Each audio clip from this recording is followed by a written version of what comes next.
मैं रायता नहीं फैलाता हूं, मैं रायता खाता जरूर हूं, पर फैलाता नहीं हूं और दिखाता भी नहीं हूं कि मैं रायता खा रहा हूं, ककड़ी खा। जो भी उत्तराखंड में विधायक बन रहा मैं उसको दुर्भाग्य कहता हूं, इसलिए कि इनमें से बहुत सारे ग्राम प्रधान बनने लायक भी नहीं है। परिश्रमणी पार्टी का रुद्रप्रयाग लड़ो तो मैं रुद्रप्रयाग लड़ूंगा, पार्टी का कि आप केदारनाथ लड़ो तो मैं केदारनाथ लड़ूंगा। एक बार के दो बार के विधायक किसे बयान दिला रहे मेरे खिलाफ देना। आज तो एक मुख्यमंत्री बयान था, महेंद्र भट्ट जी ने दिया था तो मैंने बोल दिया था भैया तो यस मैन गिरी है भाजपा में, और हर से यस मैन गिरी नहीं होती। विपक्ष अपनी भूमिका निभा पा रहा है? नहीं, कुछ कमी रही हमारी। इनके विधायकों को सब खाने कमाने में लगे हैं। विधायक रहते हुए रुद्रप्रयाग में उनका शिलान्यास होता है, क्या आपकी तरफ से प्रयास हुए हैं कि जिन योजनाओं परियोजनाओं का मेरे द्वारा शिलान्यास हुआ है वो कहाँ तक पहुंची, नहीं पहुंची, तो कारण क्या है? प्रयास किए हैं? मैं मंत्री था, भरत चौधरी विधायक थे। 10 बार मैंने भरत चौधरी से कहा भाई ये सैनिक स्कूल स्वीकृत है भारत सरकार से, 10 करोड़ खर्च भी हो गया। यहाँ के विधायक ने इस बात को गंभीरता से लिया ही नहीं। छोटे कार्यकर्ताओं का और छोट भैया नेताओं के जो वक्तव्य हैं उनका बयान देना मैं उचित नहीं समझता। डॉक्टर हरक सिंह रावत अगर किसी विधानसभा में जाते हैं तो राजनीतिक कयास लगने शुरू हो जाते हैं। चुनौती भरत सिंह चौधरी जी ने मैं तो नहीं दे रहा हूँ चुनौती, वो क्या चुनौती देंगे? वो तो जानबूझ के इसलिए दे रहा है कि जैसे कि मैं ना आऊं यहाँ, वो इसलिए थोड़ी दे रहा है कि मैं आऊं यहाँ। अगर पीते होंगे तो 2 पैग अब आज के बाद और लगा, अगर 2 पैग पीते होंगे तो 4 पिएंगे। वैसे रावत चपटा का जरूर लड़ेगा चुनाव।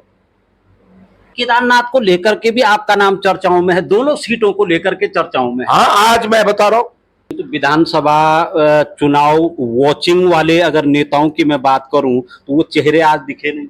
दिख जाएंगे, जब अगर समय आने पे सब दिखेंगे। तो क्या कहेंगे, भाजपा की तरह उन्हें भी खतरा महसूस हो रहा है? अब देखिए वो तो होता ही है। भरत चौधरी कह रहे मुझे 8,000 वोट मिले, जरा देख लेना, जरा आप रिकॉर्ड नेट पे उठा के देख लो, 6,500 वोट मिले, 8,000 झूठ बोल रहा है। तो चुनौती दी है कि दलीय राजनीति छोड़ करके निर्दलीय के तौर पे मैदान में आ जाइए। क्यों निर्दलीय? मैं कोई विधायक की राजनीति कर रहा हूं कोई? क्या मैं तब भी कांग्रेस से लड़ा था, तो क्यों लड़े? उनको मैंने बोला कि तुम निर्दलीय लड़ो, मैं तो घर पे गया था उनको कि मत लड़ो।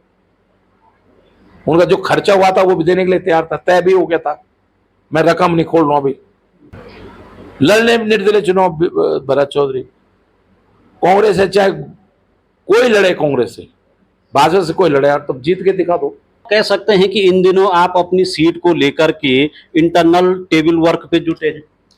मैं तो करता हूं।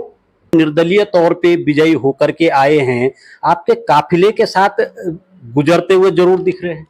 हाँ, क्योंकि सबसे मेरे संबंध है, इन सबको जोड़ेंगे। मेरे एक रणनीतिक तहत काम करता हूं मैं, और भी मैं आप बताऊं, मेरे को करते तो मैं तो कफन बांध देता इनके, अपने नहीं बांधता, इनके बांधता बीजेपी वालों के। ऐसे व्यूह रचना कर दी थी कि आधा भाजपा मेरे साथ होती कांग्रेस में। एक चीज सुनो, इतनी सीनियरिटी हो ही गई नहीं मुझे, अब मुझे प्रदेश अध्यक्ष और इन सब पदों की जरूरत नहीं रहेगी। चर्चाएं आपकी पूरी हैं कि मैं सबसे निकम्मा मंत्री, जो काम उतना काम नहीं कर पाया जितना मुझे काम करना चाहिए, मैं भाजपा में हुआ। मैं क्यों चुनाव जीतता हूं? मैं टोटके जानता हूं। अगर मुझको रावण का रोल दिया जाएगा तो मुझे रावण की तरह डायलॉग बोलने पड़ेगा, मेरे को रावण की तरह मूछें रखनी पड़ेगी। अब मैंने हरियाली देवी की जो सड़क है, हॉट मिक्स हरक सिंह ने बनाई कि नहीं बनाई? मेरे बनाई हुई ना। तो देवी, क्या पता देवी बुला दे। नमस्कार, मैं हूं सुनीत चौधरी और आप देख रहे हैं पहाड़ी सफरनामा। डॉक्टर हरक सिंह रावत जी मेरे साथ इस समय बैठे हुए हैं और इन दिनों उत्तराखंड की राजनीति में बयानों को लेकर के, डॉक्टर साहब के बयानों को लेकर के एक भूचाल आ रखा है, तो वहीं कांग्रेस में कुछ एनर्जी भी दिख रही है। डॉक्टर साहब, उत्तराखंड की अगर हम बात करें तो यहाँ के लोग आपको, यहाँ का जनमानस आपको गढ़वाल का शेर के नाम से जानता है, मगर जब भाजपा में आप थे तो अमित शाह जी आपको टाइगर कहा करते थे। देखिए, क्योंकि मैंने कोई व्यक्तिगत राजनीति कभी नहीं की। मेरी पहली प्राथमिकता उत्तराखंड होता है, उसके बाद राजनीतिक दल होता है। और लोग मुझे टाइगर कहते हैं, ये मैं तो बहुत धन्यवाद दूंगा जो मेरे और जो भी लोग मुझे सम्मान देते हैं। पर मैं बहुत सारे काम मैं सिर्फ इसलिए करता हूं कि मन की संतुष्टि के लिए। मुझे उत्तराखंड के लोगों ने बहुत कुछ दिया है। 27-28 साल की उम्र में मुझे विधायक और मंत्री बनाया, और एक बार नहीं 6 बार मैं विधायक रह गया हूं, 9 बार मंत्री रह गया हूं। तो 9 बार मुझे मौका मिला उत्तराखंड के लोगों की सेवा करना, उत्तर प्रदेश के लोगों की सेवा करने का। और मैंने कोशिश की है कि जब भी जो जिम्मेदारी मुझे मिले, सत्ता पक्ष की जिम्मेदारी मिली है, तो मैंने जो विभाग मेरे पास थे, अब मेरे पे टी गार्डन था, टी बोर्ड था, तो मैंने जगुली में टी गार्डन लगाया ना।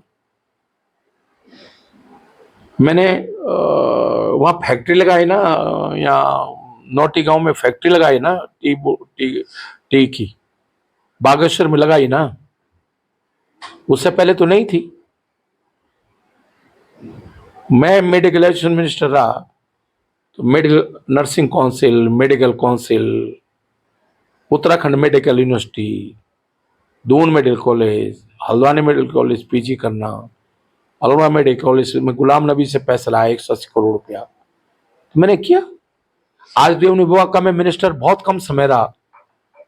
आज जितनी पटवारी चौकियां मिलती दिखती हैं मैंने लाए। मैं ESD मोटरसाइकिल लाया उनके लिए, जिप्सियां लाया मैं, 40 जिप्सियां लाया मैं भारत सरकार से पटवारियों के लिए। तहसील, ये जो रुद्रप्रयाग तहसील का और जिले का भवन हरक सिंह रावत ने बनवाया, श्रीनगर तहसील का भवन, तहसील बनाई और भवन भी बनाया, और प्रमोशन भी किए मैंने। पटवारी से कानूनगो, चबड़ा से पटवारी, पटवारी से कानूनगो, कानूनगो से नायब तहसीलदार, नायब तहसीलदार से तहसीलदार, तहसीलदार से SDM। 2% कोटा था SDM का, तहसीलदार से SDM में 2% कोटा था, और मैंने 18 प्रमोशन, 18 लोगों को SDM बनाया, जिसमें मेरा नाम हरक सिंह रावत जो अब नहीं है इस दुनिया में, उसको भी बनाया। तमाम उपलब्धियां तो हैं, मगर एकाएक आपके बयान आते हैं। अगर हम भाजपा की बात करें तो बयान आपके चलते हैं, उन पे काउंटर आता नहीं है। अगर कोई काउंटर करता है तो आप कह देते हैं कि छुटभैया नेता करते हैं। करीब वही रहे, आप मुझे बता दो ना, करे ना। देखिए, मैंने 30 करोड़ के FD की बात करी, स्वीकार की ना त्रिवेंद्र राव ने कि 30 नहीं 27 करोड़ है, की ना। मैंने पौड़ी में अधिकारी नहीं बैठ रहे, किया ना, कमिश्नर ने स्वीकार, गया ना पौड़ी। मैंने 2000 प्रधानमंत्री आवास योजना का घोटाला उठाया, गया ना MDDA, मौके पे सफाई देनी पड़ी ना MDDA को, क्योंकि मैं जो भी मुद्दे उठाता हूं वो बिना गहराई में गए हुए नहीं उठाता हूं। मैंने ये कहा कि भाई विधायकों को 3-3 पेंशन मिल रही है, सांसदों को 3-3 पेंशन मिल रही है, तो आप बता दो गलत कहा मैंने। विधायक 1 दिन के लिए बनेगा, आपको विधायक पेंशन मिलेगी, सांसद 1 दिन के लिए बनोगे, आपको सांसद पेंशन मिलेगी। भैया, जो आदमी 35 साल नौकरी कर रहा है, टीचर और कर्मचारी, उसको क्यों नहीं दे रहे हो पेंशन? तो कह सकते हैं कि आपके हर बयान को भाजपा मौन स्वीकृति दे रही है, क्योंकि उन पर कहने के लिए नहीं है ना। वो जानते हैं। देखिए, मैं सबको जानता हूं, मैंने पहले भी कई इंटरव्यू में कहा कि मैं कोई ऐसा व्यक्ति नहीं उत्तराखंड में भाजपा का नेता जिसकी मैं अच्छाई भी और बुराई भी नहीं जानता हूं। इसलिए मैंने कहा भाई, इसलिए तो वो 1 बार के 2 बार के विधायक किसे बयान दिला रहे मेरे खिलाफ। देना, आज एक मुख्यमंत्री बयान था, महेंद्र भट्ट जी ने दिया था, तो मैंने बोल दिया था, तो उसको कहना पड़ा कि हाँ, हरक सिंह जी ने मेरे पैसे में 2 रुपए मेरे को फोन करते थे तो 2 रुपए देते थे। तो मैं इसलिए कह रहा हूं कि ये तो भाजपा है, यहां जनाधार वाला जो व्यक्ति है उसको थोड़ी मौका मिलता है। या तो जो हार जाए चुनाव वो बड़ा नेता, भैया तो यस मैन गिरी है भाजपा में, और हरक सिंह से यस मैन गिरी नहीं होती। अच्छा, एकाएक इन बड़े बयानों को लेकर के पूरी प्रदेश का जो एक राजनीतिक माहौल गर्म है, इसे 2027 को लेकर के माना जा सकता है? बिल्कुल, हम 2027 देखिए, हम तो आज खड़ा कर रहे हैं, बात उठा रहे हैं। सरकार काम कर दे तो सरकार उनको भाजपा को फायदा हो जाए, नहीं करेंगे तो हमारे विपक्ष के कार्यकर्ता होने के नाते ये हमारी जिम्मेदारी है कि हम प्रदेश के नौजवानों, अब पेपर लीक हो रहा तो क्या नहीं उठाए हम? देहरादून अगर महिलाओं के उत्पीड़न में देश के टॉप 10 शहरों में आया, वो भी भारत सरकार के महिला आयोग का सर्वे रिपोर्ट है, तो क्या उस बात के लिए नहीं उठाए? एक अगर महिला भाजपा के नेता जो है अपनी बच्चे के साथ बलात्कार कराती तो क्या इसको नहीं उठाए? अंकिता की हत्या होती तो क्या नहीं उठाए? जितेंद्र की हत्या होती या आत्महत्या करने के लिए बाध्य किया जाता तो नहीं उठाए? ये हमारी जिम्मेदारी है। सत्ता पक्ष से ज्यादा ये विपक्ष की जिम्मेदारी है, विपक्ष के कार्यकर्ताओं की जिम्मेदारी है कि हम ये सरकार जो इसकी स्पीड को, जो गलत दिशा में स्पीड जारी है, इसकी अनियमित जो स्पीड है, इसके दुर्घटना कर सकती है, एक्सीडेंट कर सकती है, इसकी स्पीड को कंट्रोल करने के लिए स्पीड ब्रेकर के रूप में जो है विपक्ष ही कर सकता है। विपक्ष का कार्यकर्ता ही स्पीड ब्रेकर की भूमिका निभा सकता है। क्या लगता है आपको, विपक्ष अपनी भूमिका निभा पा रहा है? नहीं, कुछ कमी रही हमारी, इसलिए तो मैंने कहा कि नहीं अब बहुत हो गया। अगर 2 साल पहले करते हुए कहते अभी हमको 2 साल हुए सरकार में, अब 3 साल हो गए ना। 3 साल 5 साल का कुल कार्यकाल होता है, 2 साल 2.5 साल हो गया, तो लगभग 4 साल आपको हो गए। अब तो आप पे कोई बहाना नहीं है कि भाई हम क्यों नहीं कर पा रहे हैं। अभी देखो, आपदा में देख लो ना, केवल मुख्यमंत्री के वहां जाने पे या वो देने से आप देख लो कि थराली, धराली, घाट में, घाट, नंदनगर क्या मिला है लोगों को? आप तो कवर कर रहे होंगे, लोगों से पूछ रहे होंगे कि कुछ मिल रहा है? ऊंट के मुंह में जीरा की तरह। अरे किसी का बहुत घाव हो रखा, उसका पैर फ्रैक्चर हो गया, तुम उस पर केवल एक दवाई लगा दो तो फ्रैक्चर तो नहीं ठीक होगा ना उससे। फ्रैक्चर को हड्डी का ऑपरेशन करना ही पड़ेगा ना। जिसका इतना बड़ा घर तबाह हो गया, जिसका व्यक्ति खो दिया, बेटा खो दिया, बाप खो दिया, बहन खो दी, उसको मुआवजा दो ना ठीक से। तो ये मैं सोचता हूं कि सरकार बहुत गैर जिम्मेदारी से काम कर रही है और इनके विधायकों को सब खाने कमाने में लगे हैं। मैं कसम खा रहा हूं आज आपसे, मैं कभी कोई विधायक नहीं, मैं कोई कसम खाने में 6 बार विधायक रहा हूं, कोई कह दे, हो सकता है कि हम किसी कार्यकर्ता ने काम किया और उसने खाया हो, मैं नहीं कह सक रहा हूं। लेकिन हरक सिंह रावत ने, मैं रुद्रप्रयाग से विधायक रहते, कोई कसम खा के कह दे 1 रुपए, कोई अधिकारी कह दे कि रावत जी ने कभी 1 रुपया लिया हो किसी से, कोई कह दे, ये पीडब्ल्यूडी का बॉस है, ये उस समय भी था, कह देना पीडब्ल्यूडी वाला कि हरक सिंह रावत ने कभी 1 रुपये किसी से मांगा हो। अरे क्या, जिस खाली में खा रहे हो उसमें छेद करो क्या? जिस जनता ने आपको विधायक बनाया उसी जनता के साथ भेदभाव करो क्या? आज क्या हो गया, विधायक निधि में रिश्वतखोरी हो रही है, कमीशन खोरी हो रही है। मैं तो अपने मान्य विधायकों से कहूंगा कि भैया, जो विधायक विधायक निधि में कमीशन लेने लगेगा, भाई साहब भगवान भी माफ नहीं करेगा उसको। तो फिर पैमाना क्या है, किस तरीके से माना जाए कि विधायक रिश्वत ले रहे हैं? लोग कहते हैं, लोग बेवकूफ थोड़ी, लोग झूठ थोड़ी बोल रहे हैं। आज जांच करा लो किसी काम की क्या स्थिति है। और काम विधायक का काम केवल विधायक निधि बांटना थोड़ी भैया। जैसे माना केदारनाथ को विधायक है, तो उसका काम है कि केदारनाथ के यात्रा के लिए हम क्या बड़ा कोई ऐसा काम हो सकता है, क्या ऐसी चीज हो सकती है कोई बड़ा हॉस्पिटल बना दो आप, अगस्त्यमुनि हॉस्पिटल को बड़ा कर दो, पूरे जिले का लोगों का इलाज हो जाएगा। एक हॉस्पिटल तो अच्छा बना सकते हो ना आप। कोई एक इंस्टीट्यूट ऐसा बड़ा बना दो जिसके कारण, जैसे अब श्रीनगर में है तो मेडिकल कॉलेज भी है, एनआईटी भी, सुमाड़ी श्रीनगर एक ही बात, एनआईटी भी है, केंद्रीय विश्वविद्यालय भी है, पॉलिटेक्निक भी है, आईटीआई भी है। तो ऐसा कोई रुद्रप्रयाग में भी कर दो ना काम। चलो मेडिकल कॉलेज नहीं बन सकता क्योंकि नजदीक, श्रीनगर नजदीक हो गया, तो एक इंजीनियरिंग कॉलेज बना सकते हो। मैंने जो नर्सिंग कॉलेज स्वीकृत करा रखा उसको करा सकते हो। कृषि महाविद्यालय जो चिरवटा है उसको शुरू कर सकते हो। तो एक बड़े इंस्टीट्यूट के कारण 10-20 हजार लोगों को प्रत्यक्ष अप्रत्यक्ष रूप से रोजगार मिलता है। तो डॉक्टर साहब, क्योंकि आप रुद्रप्रयाग जनपद, रुद्रप्रयाग विधानसभा से विधायक भी रहे हैं, एक पूर्व विधायक के तौर पे अगर मैं आपसे बात करूं, क्योंकि कांग्रेस में एक प्रभावशाली नेतृत्व भी आपके पास है, तमाम योजनाएं परियोजनाएं आपके विधायक रहते हुए रुद्रप्रयाग में उनका शिलान्यास होता है।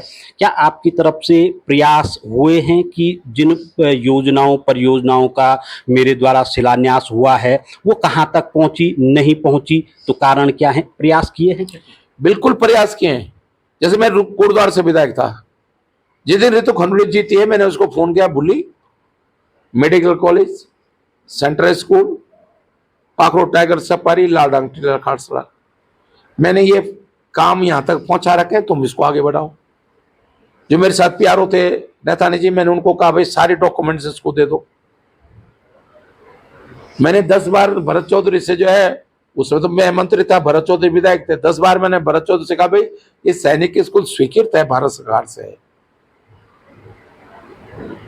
10 करोड़ खर्च भी हो गया। ये चौथा प्रदेश था जिसमें सैनिक स्कूल दूसरा स्वीकृत हुआ। अब तो केवल राज्य सरकार को पैसा देना है और स्कूल बनाना है, केंद्र सरकार की स्वीकृति थी, कुछ होना ही नहीं था उसमें। आप क्या मानते हैं कहाँ कमी रह गई है? क्योंकि ये इस बात को जो है ना, मतलब गंभीरता से नहीं लिया। यहां के विधायक ने इस बात को गंभीरता से लिया ही नहीं। अरे फायदा तो तुम्हें होता ना, नाम तो तुम्हारा होता ना, पत्थर तुम्हारा लगता ना, हरक सिंह का थोड़ी लगता। मेरा शिलान्यास का पत्थर नहीं लगाते तुम, मैं कह रहा हूं मत लगाओ मेरा शिलान्यास का पत्थर। हरक सिंह ने सैनिक स्कूल का शिलान्यास कर दिया। हरिसाव से मैंने पशु महाविद्यालय का शिलान्यास करा दिया, उसको एग्रीकल्चर कॉलेज शिलान्यास हरक सिंह ने कर दिया, नर्सिंग कॉलेज का मुख्यमंत्री ने कर दिया। तो मत लगाओ हमारे पूर्व मुख्यमंत्री की, तुम अपना पत्थर लाओ, अपने वर्तमान मुख्यमंत्री का पत्थर लगाओ, उद्घाटन पे भी अपने ही लगाओ, शिलान्यास पे भी अपने ही लगाओ, लेकिन बनाओ तो सही भाई। कल नहीं रहोगे विधायक, हमेशा तो नहीं रहता ना कोई। आज मुझे बता दो, अभी उत्तराखंड में सबसे ज्यादा बार विधायक कौन रहा है? हरबंस कपूर। आज नहीं है ना दुनिया में, 8 बार रहे, तो हमेशा तो नहीं रहेगा ना कोई भाई। ईश्वर ने, केदार बाबा ने इस रुद्र की धरती पर और आपको जो है मौका मिला है विधायक बनने का, आपको मिला मौका मिला मुख्यमंत्री बनने का, तो काम करो ना। केवल टिक्का टिप्पणी करने से, केवल वोटों की गिनती करने से, वो तो रुद्रप्रयाग की जनता जानती है कि सच्चाई क्या है। लंबे समय तक आप जनप्रतिनिधि रहते हैं, तब चाहे उत्तर प्रदेश हो या उत्तराखंड में हो, और 2 बार के विधायक को, जो कि उनका भी आरोप है कि आप कह देते हैं कि दुर्भाग्य से विधायक बन गए। हाँ, मैं तो सच कह रहा हूं, जो भी उत्तराखंड में विधायक बन रहा मैं उसको दुर्भाग्य कहता हूं, इसलिए कि इनमें से बहुत सारे ग्राम प्रधान बनने लायक भी नहीं है भाई। अब उस समय की उत्तर प्रदेश की विधानसभा देखो ना कितनी बड़ी होती थी। यही कर्णप्रयाग विधानसभा कहां थी? यही जो जकोली ब्लॉक का देवप्रयाग मुनगिरद से लेकर वो खिमड़ तक थी, गुप्तकाश तक थी देवप्रयाग विधानसभा। तो ये हम अब कर्णप्रयाग विधानसभा गैरसैंण से लेकर और पावों तक थी, संगलकोट से लेकर और गैरसैंण तक थी। तो अब ये 70 विधानसभा हो गई, मौका मिल जा रहा है इनको। सही मायने में बहुत सारे लोग इनमें जो है ग्राम प्रधान लायक नहीं है। मैं उसमें केवल भाजपा की बात नहीं कर रहा हूं, कांग्रेस की बात कर रहा हूं, मैं तो सबकी बात कर रहा हूं। मुझे दुख इस बात का है कि हमने ये उत्तराखंड केवल नेताओं के लिए बना दिया, अधिकारियों के लिए बना दिया। आप मुझे बता दो ना, आम आदमी के जीवन में क्या अंतर आया, पहले बताओ। हरक सिंह रावत के जीवन में अंतर आ गया, भरत चौधरी के जीवन में अंतर आ गया, धामी के जीवन में अंतर आ गया। धामी की तो शादी में गया था ना, खटेमा घर पे जब शादी हुई थी, मैं गंगोली हाट धारचूला दौरे पे था, वहां से मैं शादी में सम्मिलित होने के लिए आया था खटेमा। सुबह 10 बजे पहुंचा था मैं उसके घर पे। आप बता दो, धामी के जीवन में अंतर आ गया, उसका जीवन स्तर आर्थिक सामाजिक राजनीतिक सभी स्तर बढ़ गया। लेकिन मेरा जो भरत चौधरी का छोटा भाई है, मेरा छोटा भाई है, तुम तो तब भी 20 साल पहले भी ऐसी माइक लेके घूम रहे थे, आज भी वही माइक लेके घूम रहे हो। पहले नेशनल स्टेट चैनल का माइक घूम रहे, तो आप अपना चैनल का माइक लेके घूम रहे हो। डॉक्टर साहब, मैं बार बार रुद्रप्रयाग को कोट इसलिए भी कर रहा हूं क्योंकि आपने प्रतिनिधित्व किया है रुद्रप्रयाग विधानसभा को लेकर के, इसीलिए मैं बार बार आपसे इन सवालों को लेकर के बात कर रहा हूं। अगर आपको लेकर के कोई आरोप लगाता है तो आपका, मैं एक निजी पोर्टल पे बयान सुन रहा था कि छोटे कार्यकर्ताओं का और छोट भैया नेताओं के जो वक्तव्य हैं उनका बयान देना मैं उचित नहीं समझता। ऐसा ना माना मैं सुप्रीम कोर्ट में वकालत करता हूं, माना मैं सुप्रीम कोर्ट में वकालत, हाई कोर्ट में वकालत करता हूं। अब तहसील में जो वकालत करने वाला है, मैं उसके साथ बहस करने लगूं तो कोई फायदा नहीं ना, क्योंकि जब जिसको जानकारी नहीं है, जो अज्ञानी है, अब से सैनिक स्कूल स्वीकृत नहीं था। अरे भाई स्वीकृत है, देख लो ना, जियो सैनिक कल्याण में और मंत्रालय में और माध्यमिक शिक्षा मंत्रालय उत्तराखंड सरकार में फाइल देखो ना, सैनिक स्कूल की स्वीकृत है कि नहीं है। देख लो ना, कृषि महाविद्यालय स्वीकृत है कि नहीं है। तो अब जो जिसको पता ही नहीं है असले, तो उससे क्या बहस करें बताओ। जो 8-9 साल में जिसको ये नहीं पता कि मैं सचिवालय में 1000 बार जाता हूं, तुम लोग तो एक बार फाइल तो देख लेते कि भाई ये स्वीकृत है, तो इसको मैं इस प्रोजेक्ट को आगे तुम्हारा ही नाम होता, तुम्हारे लोग कहते हैं। देखो चिरबटे अम्मा कृषि महाविद्यालय, लोग भूल जाते हैं, लोहारा सिंह को भी नहीं करते यार, लोग कहते नहीं है। भरत चौधरी ने कृषि महाविद्यालय बना दिया, भरत चौधरी ने सैनिक स्कूल बना दिया। अरे नींव किसी ने भी रखी हो, जो भवन खड़ा करेगा तो पत्थर तो उसी का लगेगा, पत्थर तो इन्हीं का लगता। डॉक्टर साहब, विधानसभा चुनाव आते ही हर बार सुगबुगाहट हो जाती है डॉक्टर हरक सिंह रावत के नाम को लेकर के, क्या कुछ है ही नहीं, इसलिए कि लोगों सबको तक लगता है कि अब मैं देखिए, मैं तो सामान्य रूप से आता हूं। अब मैं कोटद्वार गया तो लोग चर्चा शुरू होगी कि मैं कोटद्वार चुनाव लड़ूंगा। श्रीनगर आई तो मैं श्रीनगर में चर्चा होगी। मैं सहसपुर जाता हूं, वहां चर्चा हो जाती है। अब भाई मैं कोई अब एक विधानसभा का नेता थोड़ी रह गया हूं, ये पूरे प्रदेश के हैं। हाँ, मैंने देखिए विपक्ष का नेता बनने का मतलब कि इक्विवेलेंट मुख्यमंत्री हो गया ना। सत्ता पक्ष का मुख्यमंत्री होता है, विपक्ष का विपक्ष नेता होता है। और अकेला मैं विपक्ष नेता ऐसा नेता हूं जो पूरे 5 साल विपक्ष नेता रहा हूं। अब यशपाल आर्य जी भी हो सकता है 5 साल रह जाए तो तब वो उनका होगा। यशपाल आर्य जी जाते हैं या हरीश रावत जी जाते हैं तब कयास नहीं लगते हैं, मगर डॉक्टर हरक सिंह रावत अगर किसी विधानसभा में जाते हैं तो राजनीतिक कयास लगने शुरू हो जाते हैं। इसलिए कि यशपाल आर्य जी ने अभी बहुत सारे विधानसभाओं से विधायक नहीं रहे, भले 7 बार के विधायक हो गए, तो ज्यादातर वो उसी विधानसभा से, उत्तराखंड बनने बाद उसी विधानसभा लड़ रहे हैं। और यूपी के टाइम पे वो भी 1-2 बार रहे, तो 2 बार रहे यूपी में भी, तो वो वहीं से आरक्षित सीट से लड़े। हरीश रावत जी भी क्योंकि सांसद रहे 80, 84, 89 में 3 बार, अल्मोड़ा से रहे। उस बार 2009 में वो हरिद्वार से रहे। अब मैं क्योंकि मैं पौड़ी से 2 बार विधायक रहा, मैं लहसुन से 2 बार विधायक रहा, मैं कोटद्वार से 1 बार विधायक रहा, मैं रुद्रप्रयाग से 1 बार विधायक रहा, तो 4 विधानसभा हो गई ना, 2 जिले हो गए। एमपी तो बन सकता है आदमी, क्योंकि एमपी में क्षेत्र बड़ा होता है, लेकिन एमएलए जो है एक विधानसभा के बाहर दूसरे विधानसभा में जाना, चुनाव जीतना इतना आसान नहीं होता। जैसे हरीश राव जी लड़े थे 2 विधानसभा चुनाव,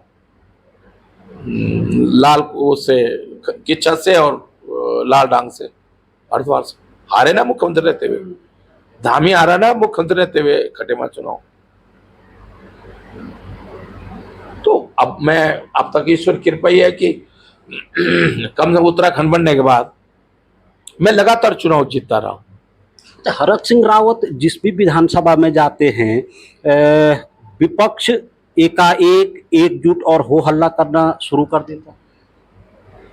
सच्ची है, आज मैं कह रहा हूं, मैंने एक कंडार जी को भी बोला था, कंडार जी को समझ में नहीं आया था उस समय, जब कंडार जी ने कहा कि अरे आ जाओ, मेरे तो अमेठी है रुद्रप्रयाग, आ जाओ लड़ने के लिए। मैंने कहा कंडार जी आप गलत फहमी के शिकार हो, मैं आ गया तो मुश्किल हो जाएगी आपको। करे नहीं, आ जाओ आ जाओ, आ गया, क्या हुआ? अभी यह है कि यही चुनौती भरत सिंह चौधरी जी ने मैं तो नहीं दे रहा हूं चुनौती, वो क्या चुनौती देंगे, वो तो जानबूझ के इसलिए दे रहा है कि जैसे कि मैं ना आऊं यहां, वो इसलिए थोड़ी दे रहा है कि मैं आऊं यहां। अब मैंने भी जानबूझ के, अब देखना 1 साल तक नींद रात को जो है, अब मुझे नहीं पता पीता है कि नहीं पीता है, पैग अगर पीता होगा, देखो मुझे जानकारी नहीं, इसलिए मैं ये हंसी मजाक की बात भी है, अगर पीता होगा, अगर बोल रहा हूं मैं भाई, कल को ये ना कहते कि साहब नहीं पीता, तो और मैंने आरोप लगा। मेरी जानकारी के अनुसार पीते नहीं। तो नहीं पीते तो है, मुझे मालूम है यार, ये तो चौधरी होने के नाते जबरदस्त बचाव कर रहा है। हाँ, मुझे जानकारी है, मैंने कह रहा हूं, अगर बोल रहा हूं ना मैं, अगर पीते होंगे तो 2 पैग अब आज के बाद और लगा, अगर 2 पैग पीते होंगे तो 4 पिए। अच्छा, कंडारी जी की चुनौती को आपने स्वीकार कर दिया था, चौधरी जी की चुनौती को स्वीकार करेंगे? इससे नहीं भाई, कंडारी जी विपक्ष नेता थे, मंत्री थे। अब आज सतपाल महाराज बोलते मैं आज आपको था रहा हूं, तो हरक सिंह रावत चपटा का जरूर लड़ेगा चुनाव। कोटद्वार में सुरेंद्र सिंह नहीं की वजह से गया, मैं सुरेंद्र भाई के वजह से गया, भाई उसका कद है। मेरे को जब मैं प्लानिंग करता हूं ना मुझे कहां चुनाव लड़ना है, तो मैं ये देखता हूं कि यार उसके खिलाफ लड़ोगे जब मेरा कद भी, लोग कहे हाँ यार उसको हराया चुनाव हरक सिंह ने, सुरेंद्र सिंह नेगी जी ने खंडूड़ी को मुख्यमंत्री हराया चुनाव कोटद्वार में। इसलिए जब मुझसे कहा गया भाई बताओ कहां केदारनाथ लड़ोगे, मेरे तो चॉइस थी, कहीं भी लड़ सकता था मैं। अच्छा, केदारनाथ को लेकर के भी आपका नाम चर्चाओं में है, दोनों सीटों को लेकर के चर्चाओं में। हाँ, आज मैं बता रहा हूं, मेरे को जो है इतने लोग केदारनाथ के,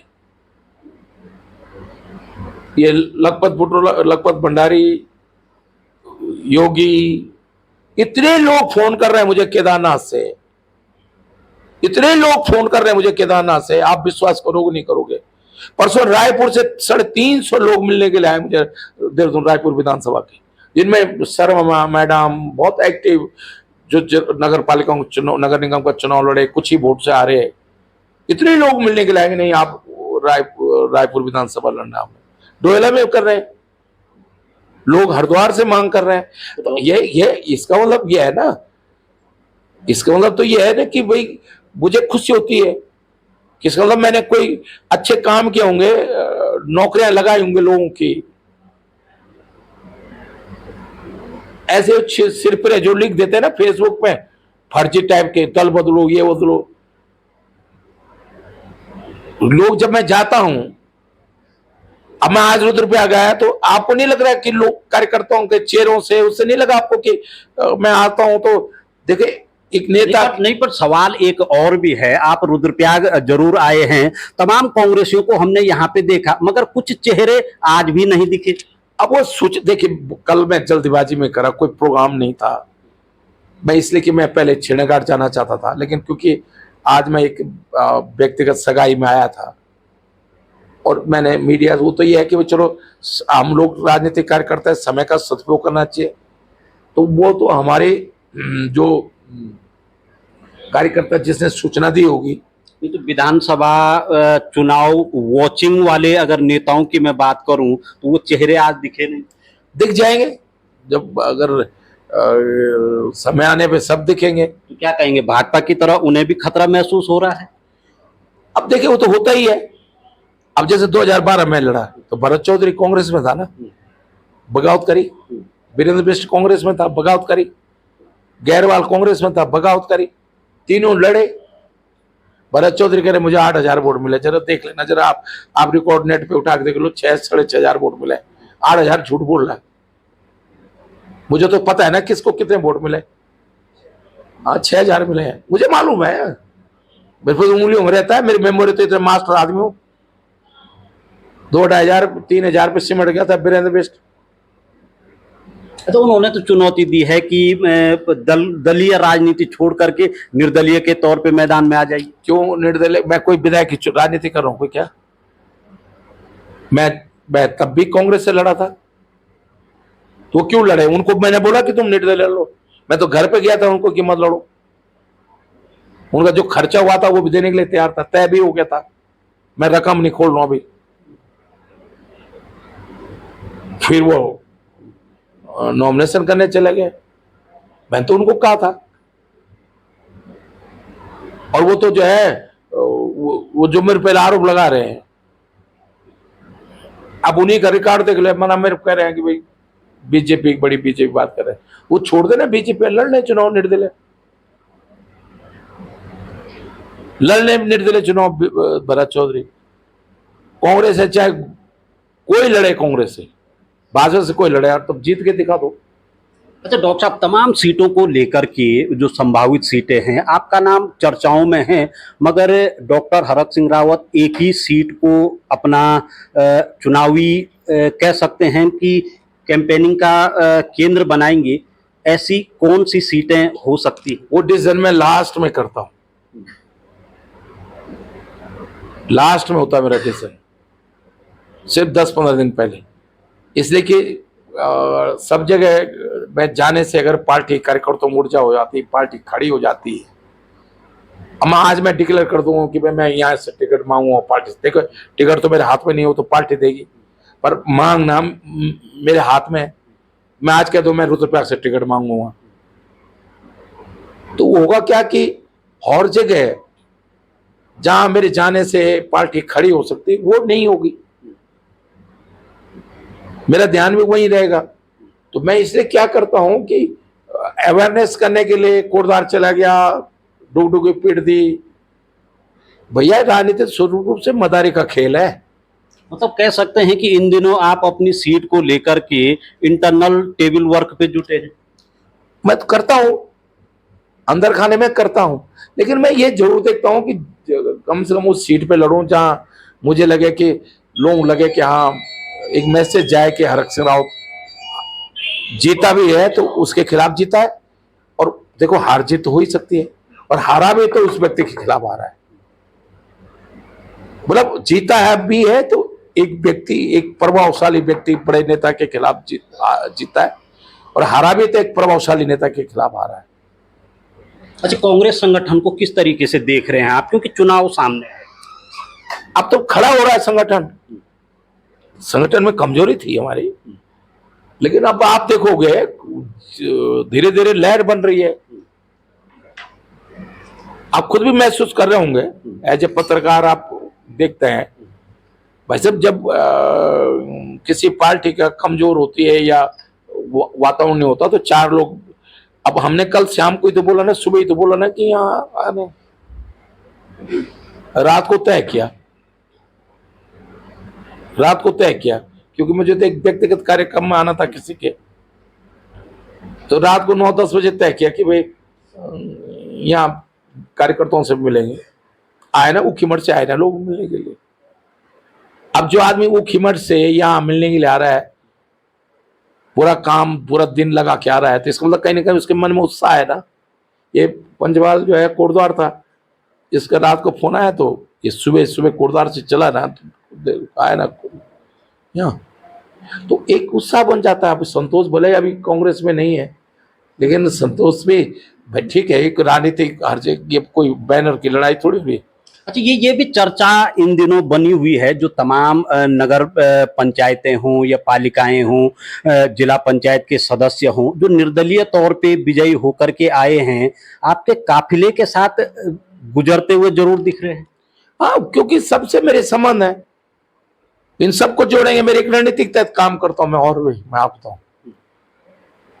वो तो हरिद्वार में मुझे पार्टी ने परिस्थितियां बन गई, उन्होंने ईडी सीबीआई भेज दी, बेगदर रूप से परेशान करना शुरू कर दिया, घर के लोगों को परेशान करना शुरू कर दिया। घर के मेरे को करते तो मैं तो कफन बांध देता इनके, अपने नहीं बांधता, इनके बांधता बीजेपी वालों के, लेकिन उन्होंने घर के लोगों को परेशान करना कर शुरू कर दिया। तो अब आप जानते हो, घर के लोग अगर दबाव डालेंगे, नहीं आपने चुनाव मत लड़ो आप, तो मजबूर हो जाता है ना आदमी। नहीं तो मैं हरिद्वार में इनके बाजे बजा देता मैं भाई, क्योंकि मैंने हरिद्वार में इस रणनीतिक तहत काम कर रहा था। मैं थोड़ा हरीश भाई में मेरे में काम करने के तरीका में अंतर है।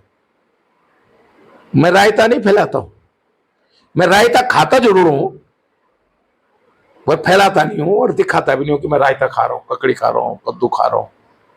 खाता खूब हूं, पूरे प्योर पहाड़ी खाना खाता हूं मैं, पर मैं ज्यादा दिखावा नहीं करता। मैंने हरिद्वार में ऐसे व्यूह रचना कर दी थी कि आधा भाजपा मेरे साथ होती कांग्रेस में, आधा भाजपा मेरे साथ होती कांग्रेस में। और आज मैं कह रहा हूं,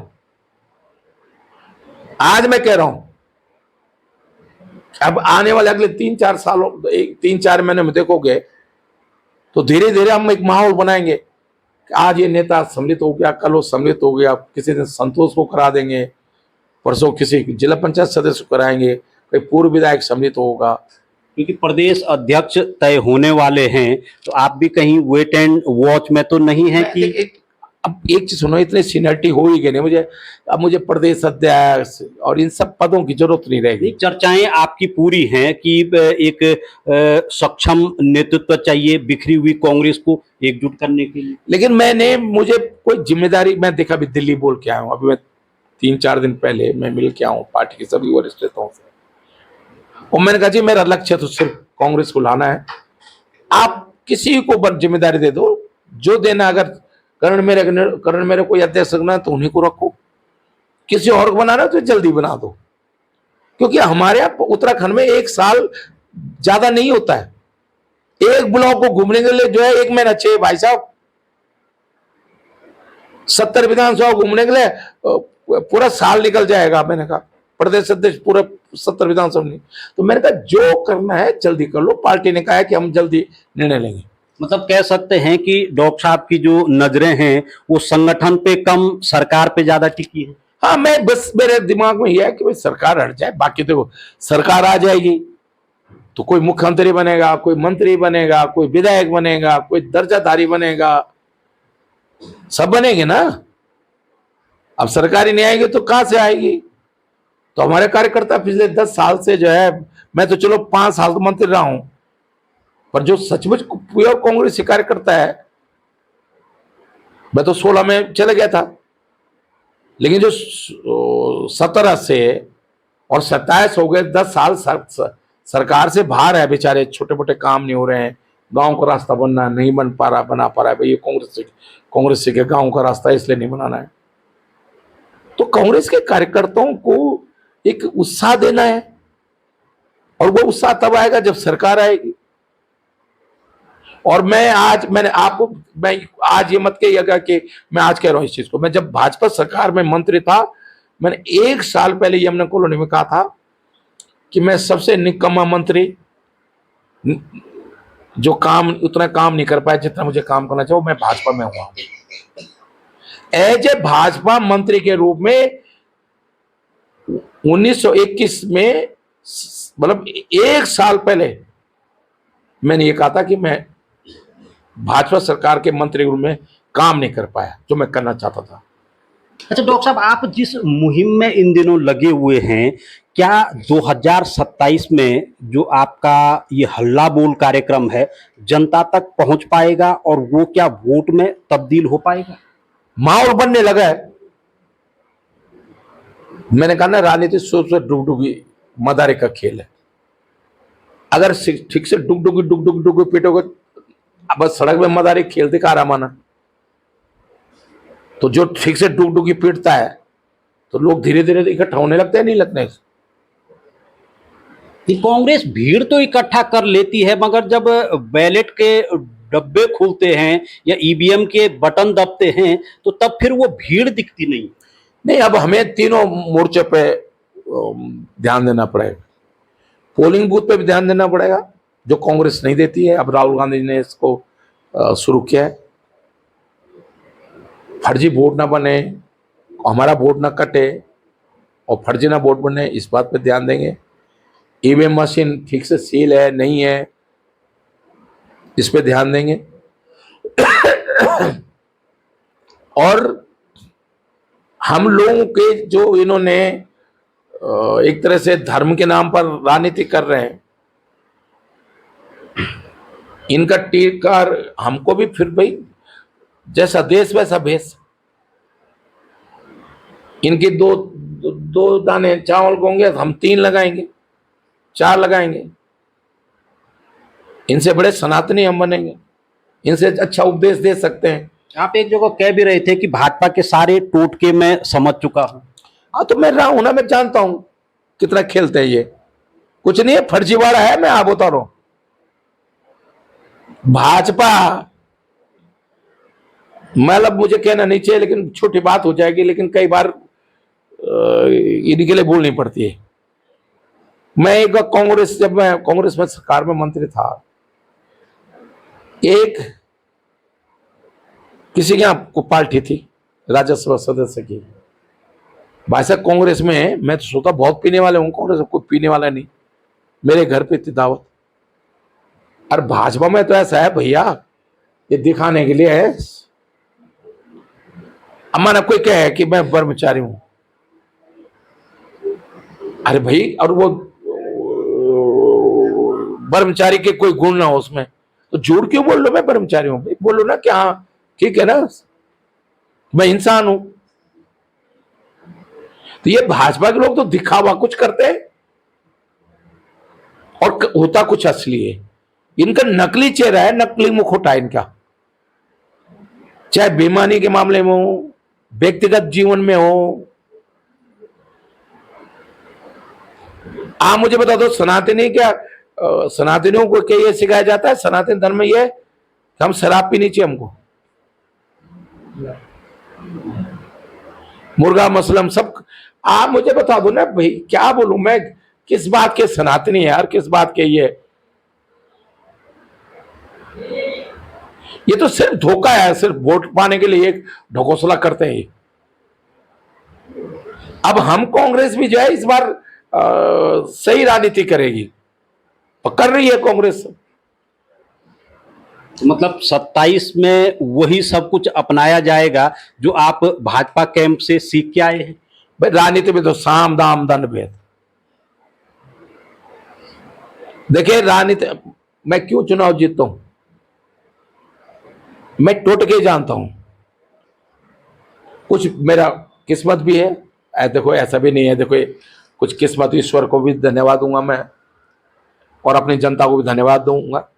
लेकिन कुछ थोड़ा कलाकारी, देखिए एक चीज सुनो ना, अगर मुझको रावण का रोल दिया जाएगा तो मुझे रावण की तरह डायलॉग बोलने पड़ेगा, मेरे को रावण की तरह मूछें रखनी पड़ेगी। अब मुझे लक्ष्मण का रोल, लक्ष्मण रोल खेलना है मंच पे, तो मुझे वही धनुष बाण उठा के यूं यूं करना पड़ेगा। अब मुझे राम का रोल रखना पड़ेगा, तो राम हमेशा ऐसे ऐसे करके शांति से बोलना पड़ेगा ना। तो ये रोल है।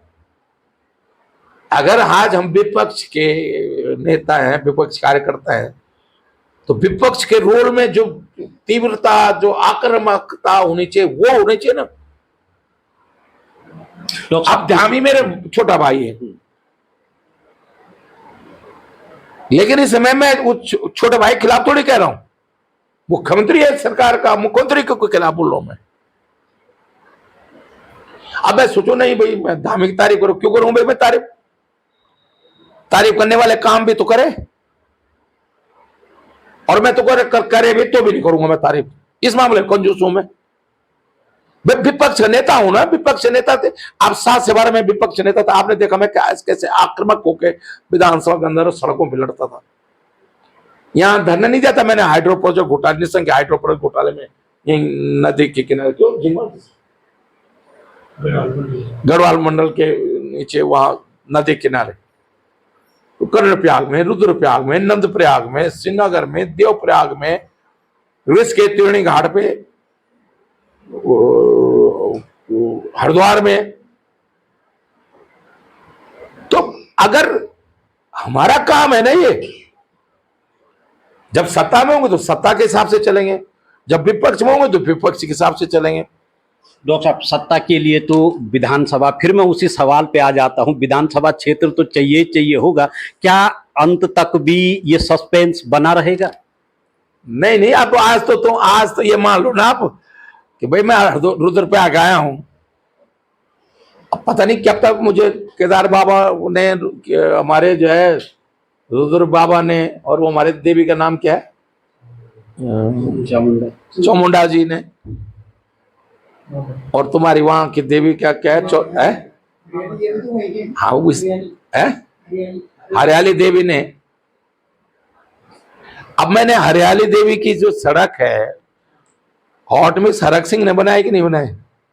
मेरे बनाई हुई है ना। तो देवी क्या पता देवी बुला दे। अब हालांकि मैं नहीं चाहता हूं, देखो हम चौधरी, मेरे रिश्तेदार हैं, नहीं तो नवरात्र भी चल रहे हैं, देवी का आवाहन आप कर रहे हैं। देखिए मैं देखो चौधरी लोग मेरे रिश्तेदार हैं, मैं थोड़ा सा बचना चाहता हूं। जैसे मैं रुद्रप्रयाग कंडार जी खिलाफ नहीं आना चाहता था, लेकिन परिस्थिति अमन आ गया। ऐसे मैं नहीं चाहता हूं कि भाई मुझे चौधरीयों के खिलाफ जाए। चौधरी रिश्तेदार है, मैं देखो मीना भाभी जी वो वहाँ चौधरीयों वही परिवार है, मैं तो घर के हैं, मेरे वो रिश्तेदार है, मेरे नानी के गांव की हैं। तो मैं तो चाहता हूं कि भाई ऐसी स्थिति न बने कि मुझको जो है, जैसे होता है ना कि भीष्म पितामह को जो है अब मजबूरी हो जाएगी तो कौरवों पे जब मारना ही पड़ेगा, क्या करें? मतलब अस्त्र उठाना पड़ सकता है। तो उठाना पड़ेगा तो उठाएंगे भाई। हम जब राजनीति में, तो राजनीति में घर तो नहीं बैठ सकते ना। हाँ, पार्टी कहेगी भाई पाप को काम करना, मैं काम करूंगा। पार्टी का चुनाव लड़ना है और परिस्थितियां बनी, पार्टी का रुद्रप्रयाग लड़ो तो मैं रुद्रप्रयाग लड़ूंगा। पार्टी कहेगी आप केदारनाथ लड़ो तो मैं केदारनाथ लड़ूंगा। पार्टी कहेगी आप जो है चौटका लड़ो, मैं चौटका लड़ू। पार्टी कहेगी सहसपुर लड़ो, मैं सहसपुर लड़ूंगा। पार्टी कहेगी रायपुर लड़ो, रायपुर। एक बार भी मना नहीं करूंगा। तो चलिए, खैर बहरहाल डॉक्टर हरक सिंह रावत जी इस समय हमारे साथ मौजूद थे, और जिन कयासों को लेकर के लगातार प्रदेश का राजनीतिक माहौल गर्म बना हुआ है, उन तमाम बिंदुओं पे बेबाकी से उन्होंने जवाब दिया, और अंत तक भी सस्पेंस बरकरार रहने वाला है कि आखिर 2027 में डॉक्टर हरक सिंह रावत किस सीट से प्रतिनिधित्व करने को लेकर के चुनावी जंग में उतरेंगे। देखते हैं 2027 में। हमसे बात करने के लिए डॉक्टर साहब बहुत बहुत धन्यवाद। बहुत धन्यवाद।